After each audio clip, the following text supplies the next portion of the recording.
Meni kerki. Terve! Mökkitalkkaripalvelua Hirsimökin purkuuta. Tässä talkooporukka kokoontunut Pälkäneen hollille.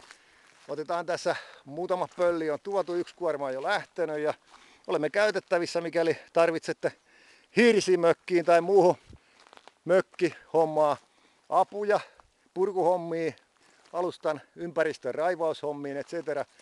Ja homma lähtee, tilaamme tarvittaessa kuormuri ynnä muuta kalustoa, mitä sen tarvitaan. Kohta pitäisi kuormarinkin tuolta tulla. Katsotaan, miten täällä Pälkäneellä homma sujuu.